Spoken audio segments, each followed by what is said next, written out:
अनुयायी चुनते हैं। जब सबको लगता है कि उसका भविष्य उज्जवल होगा, तभी वो लड़का उन सब के चेहरे पर एक एक मुक्का मारता है और फिर सभी देवताओं द्वारा त्याग दिया गया एक दिव्य अस्त्र बन जाता है।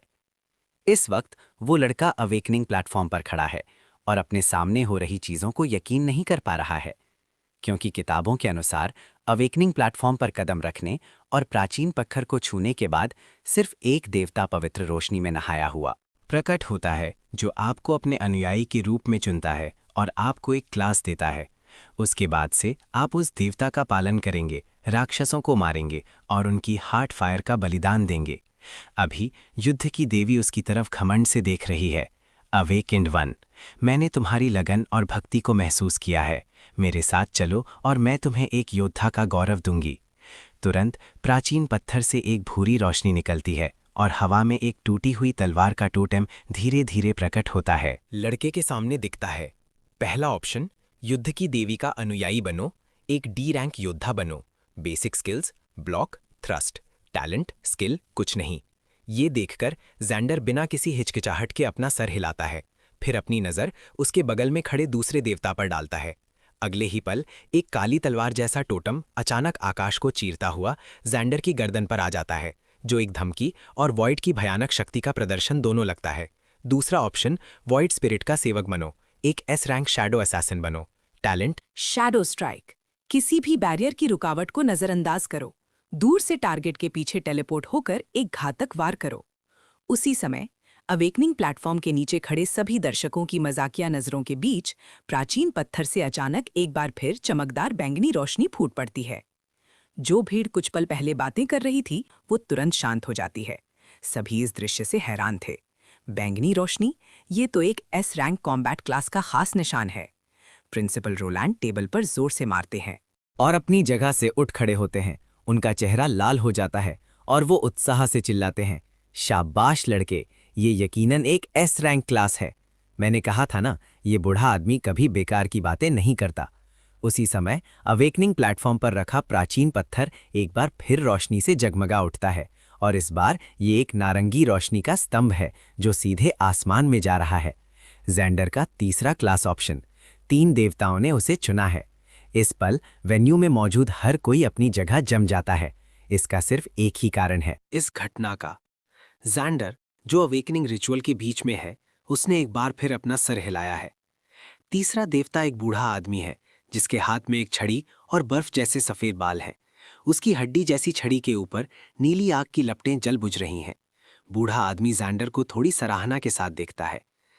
अवेकन्ड वन, मैं नेदर वर्ल्ड का राजा हूं। मेरी शरण में आओ और मैं तुम्हें जीवन और मृत्यु को नियंत्रित करने की शक्ति दूंगा। कितना रोबदार लहजा है, सैंडर मन ही मन सोचता है। ऐसा लगता है कि देवताओं में भी दर्जे होते हैं। अगले ही पल एक लाइन प्राचीन सफेद टेक्स्ट की उसके सामने तैरने लगती है। तीसरा ऑप्शन, नेदरवर्ल्ड के राजा के सामने झुक जाओ, एक triple S rank undead skulls बनो। Basic skills, undead summoning, bone substitute, death bloom. Talent skill, underworld envoy, netherworld के राजा के अधीन बन जाओ, बिना किसी सीमा के अनडेड सेवकों को समन करो। इस पल अवेकनिंग प्लेटफॉर्म के बाहर खड़े लोगों को सिर्फ ये दिखता है कि प्राचीन पत्थर से तुरंत एक नारंगी रोशनी निकलती है जो आसमान की तरफ जाती है और अवेकनिंग सेरेमनी प्लाजा के ऊपर अरबों की अनडेड सेनाएं अचानक प्रकट हो जाती हैं, पूरे ड्रैगन एम्पायर के आसमान में, जिससे ड्रैगन एम्पायर के सभी बड़े अधिकारियों को तुरंत चेतावनी मिल जाती है। इस वक्त ड्रैगन्स कीप नाम के एक गुप्त मिलिट्री जोन में मेडल से भरी मिलिट्री यूनिफॉर्म पहने एक सफेद बालों वाला बूढ़ा आदमी ये सब तेज नजर से देख रहा है। जनरल मॉर्गन, अच्छा हुआ तुमने जल्दी से काम किया और इस दृश्य को समय रहते सील कर दिया, वरना ये घटना अब तक पूरी दुनिया में फैल चुकी होती। उसके पास खड़ा व्यक्ति, जिसे उसने जनरल मॉर्गन कहा, अब पसीने से पूरी तरह भीग चुका है और हाँफ रहा है। जनरल मॉर्गन की क्लास एलिमेंटल इल्यूशनिस्ट है।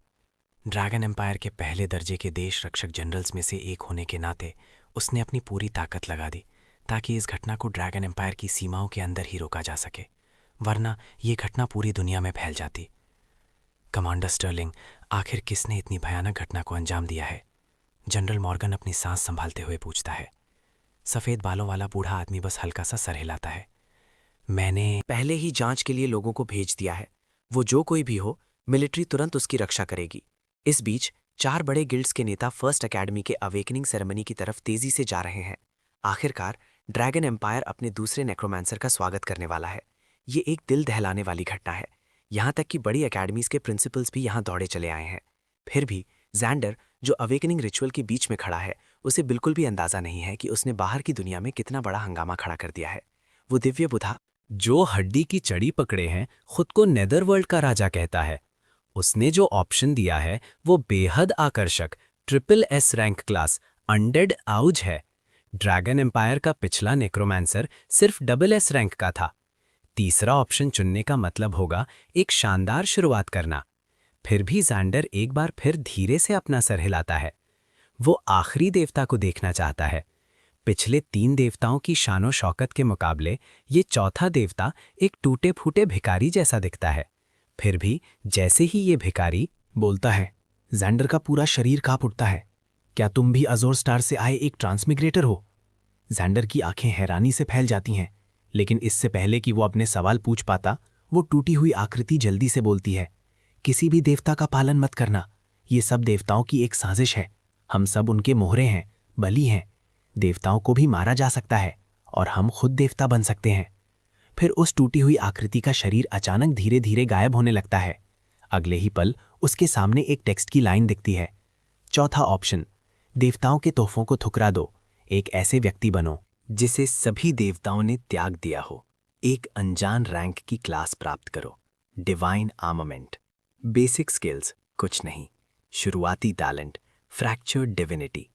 टूटा हुआ होने के बावजूद तुम अभी भी बलिदान प्राप्त कर सकते हो। डिवाइन आर्मामेंट्स अपने द्वारा मारे गए किसी भी राक्षस की हार्ट फायर को खुद को बलिदान दे सकते हैं, जिससे उन्हें उसके गुण मिलते हैं।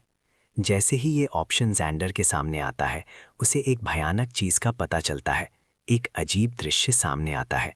उन 3 देवताओं के सर के ऊपर 3 हेल्थ बार्स दिखते हैं, जिनका रंग गहरे लाल से काला है। उनकी हेल्थ ट्रिलियंस में मापी जाती है, फिर भी उनके सर के ऊपर साफ दिख रही है। इस पल जैंडर की सोच पूरी तरह से टूट जाती है। तो देवताओं के भी हेल्थ बार्स होते हैं, तो इंसान भी देवता बन सकते हैं। तुरंत जैंडर के दिल में लड़ने का जज्बा उमड़ पड़ता है और इस पल उसके हाथ हल्का सा कांपते हैं। वो तुरंत फ्रैक्चर्ड डिविनिटी टैलेंट का असली महत्व समझ जाता है। असल में इंसान बलिदान प्राप्त नहीं कर सकते, सिर्फ देवता ही बलिदान प्राप्त कर सकते हैं। अवेकेंड क्लास के यूजर्स सिर्फ राक्षसों को मार सकते हैं और राक्षस की हार्ट फायर को उस देवता को बलिदान दे सकते हैं जिसका वो पालन करते हैं, ताकि उन्हें नई स्किल्स मिल सकें, क्लास एडवांसमेंट्स और देवता से मिलने वाले दूसरे उपहार। लेकिन एक फ्रैक्चर्ड डिविनिटी फिर भी एक डिविनिटी है, और डिविनिटी होने का मतलब है इन देवताओं के बराबर खड़ा होना, बलिदान प्राप्त करने में भी बराबर होना। इसीलिए डिवाइन दान नहीं देते, बल्कि खुद को देते हैं, और उन राक्षसों के गुण, टैलेंट और विशेषताएं सब उनकी अपनी हो जाती हैं। भले ही शुरुआत में ये एक बिल्कुल खाली क्लास है, इसमें असीमित विकास की क्षमता है और ये एक सच्चा देवता भी बन सकती है। ये सोचते हुए जैंडर बिना हिचकिचाए डिवाइन आर्मामेंट की तरफ हाथ बढ़ाता है। उसी समय इस होनहार टैलेंट जैंडर को अपनी टीम में लेने के लिए 4 बड़े गिल्ड्स के नेता बेहद अच्छी शर्तें पेश कर रहे हैं। फिर भी जब वो बोल ही रहे होते हैं, अवेकनिंग प्लेटफॉर्म पर प्राचीन पत्थर से रोशनी का एक और स्तंभ आसमान की तरफ जाता है। एक चौथी क्लास विक्टर केन, ब्लैक हॉक गिल्ड का नेता, गहरी सांस लेता है और चिल्लाए बिना नहीं रह पाता। प्राचीन पत्थर ने सच में जैंडर को 4 क्लास ऑप्शंस दिए, ऐसा तो कभी सुना ही नहीं। जैसे ही रोशनी का चौथा स्तंभ आसमान में उठता है, एक भूरा, एक बैंगनी, एक नारंगी, एक काला। ठीक जब सबको लगता है कि वो ट्रिपल एस रैंक अनडेड स्कर्च को चुनेगा, अगले ही पल एक लगभग बुझ चुकी मशाल जैंडर का एक चक्कर लगाकर उसके माथे में समा जाती है। तुरंत पूरे वेन्यू में हंगामा मच जाता है। प्रिंसिपल अचानक अपनी जगह जम जाता है और 4 बड़े गिल्ड्स के नेता दर्शकों की सीट पर हैरान रह जाते हैं। अवेकनिंग सेरेमनी के ऊपर काले बादल के आखिरी निशान को धीरे धीरे गायब होते देख सबकी आंखों में अविश्वास दिखता है। वो सदियों में एक बार मिलने वाली ट्रिपल एस रैंक क्लास थी। जैंडर, यहां से बाहर निकलो, प्रिंसिपल रोलैंड पागलों की तरह चिल्लाते हैं। एक ही पल में जैंडर सबके पसंदीदा जीनियस स्टूडेंट से एक पराया बन जाता है।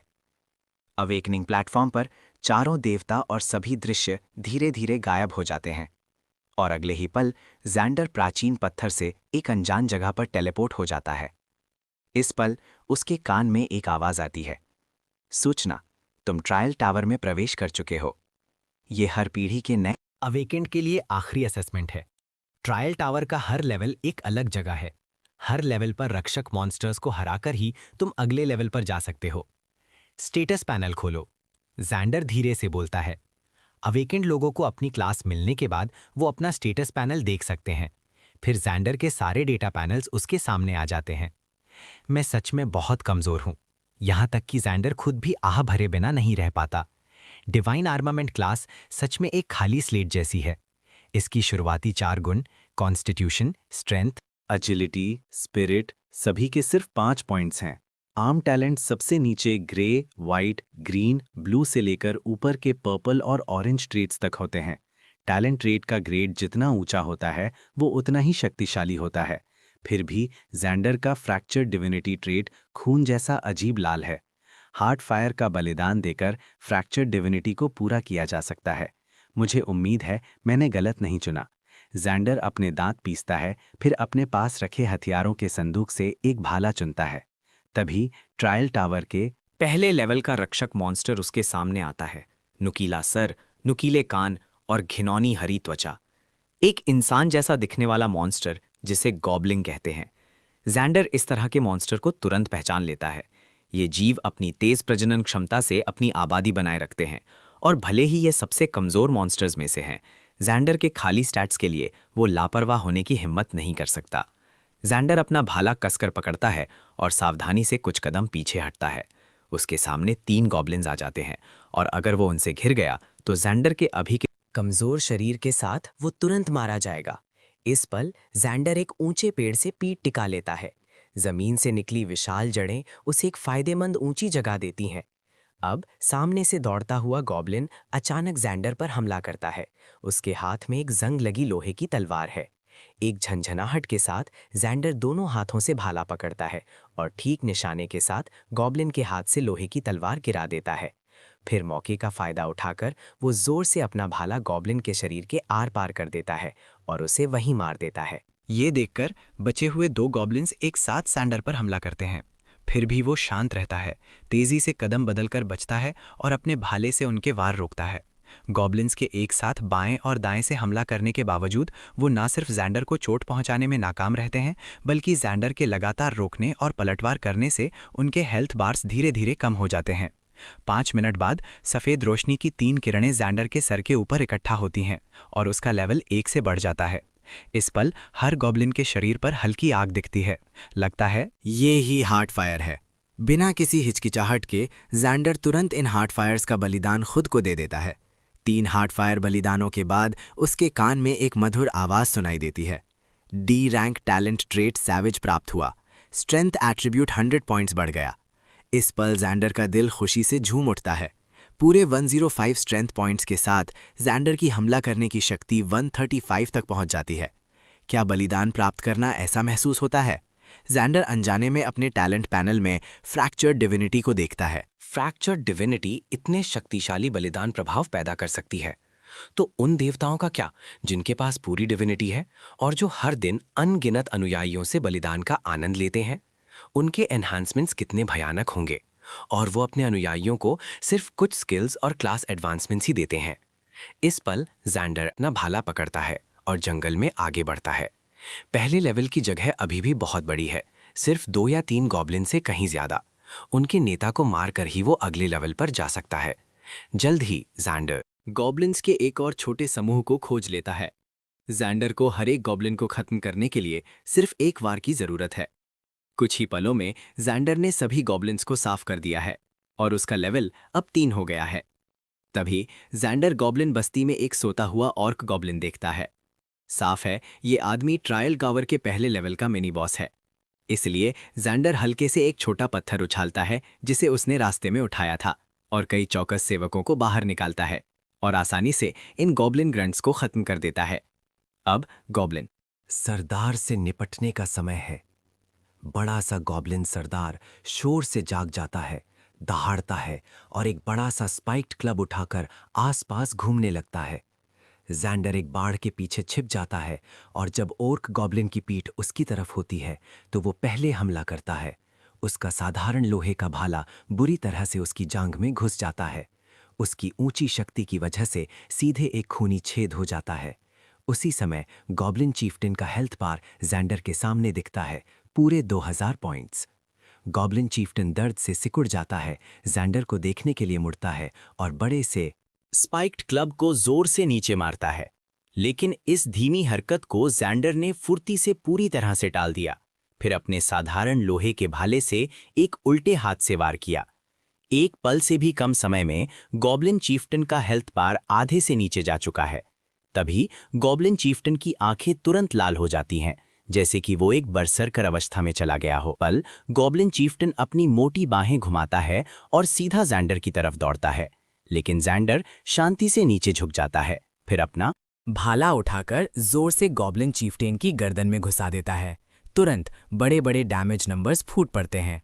क्रिटिकल स्ट्राइक से 2 गुना डैमेज होता है, क्योंकि एक के बाद एक क्रिटिकल स्ट्राइक लगता है। बड़ा सा गॉब्लिन सरदार नीचे गिर जाता है। ऑर्क गॉब्लिन के शरीर से निकलने वाली हार्ट फायर दूसरे गॉब्लिन ग्रंट्स की तुलना में काफी बड़ी है। गॉब्लिन सरदार की हार्ट फायर का बलिदान 2। जैंडर अपने भाले की नोक से गॉब्लिन सरदार को छूता है और बिना हिचकिचाए बलिदान शुरू कर देता है। तुरंत जैंडर के सामने एक नोटिफिकेशन दिखती है। गॉब्लिन सरदार की हार्ट फायर का सफलतापूर्वक बलिदान हो गया। बी रैंक स्किल बर्जर्क प्राप्त हुआ। एक्टिव होने पर डैमेज और अटैक स्पीड 30% बढ़ जाती है। असर खत्म होने के बाद आप कुछ समय के लिए कमजोर हो जाएंगे। तभी जैंडर के सामने एक और टेक्स्ट की लाइन दिखती है। इस स्किल को एनहांस करने के लिए 10 एसेंस पॉइंट्स का उपयोग करें। जैंडर एक पल के लिए रुक जाता है, तो एसेंस स्किल्स को एनहांस कर सकता है। वो तुरंत इसे एनहांस करने का फैसला करता है।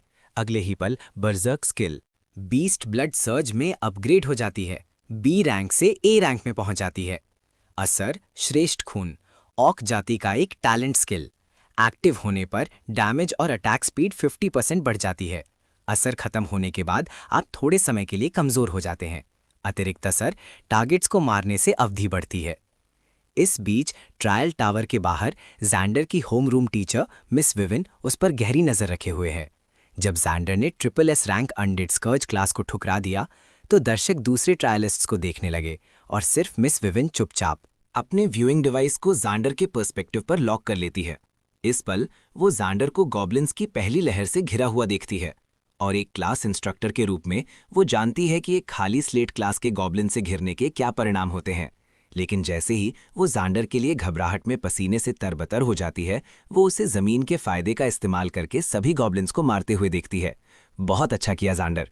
यहाँ तक कि मिस विविन जो कॉम्बैट कोर्सेज पढ़ाती हैं भी मन ही मन उसकी प्रशंसा किए बिना नहीं रह पाती, क्योंकि इस लेवल का प्रदर्शन जो जैंडर ने किया है, यहाँ तक कि पूरे ड्रैगन एम्पायर की वर्तमान पीढ़ी के अवेकेंट्स को भी देखें तो 5 से भी कम लोग ऐसा कर पाते।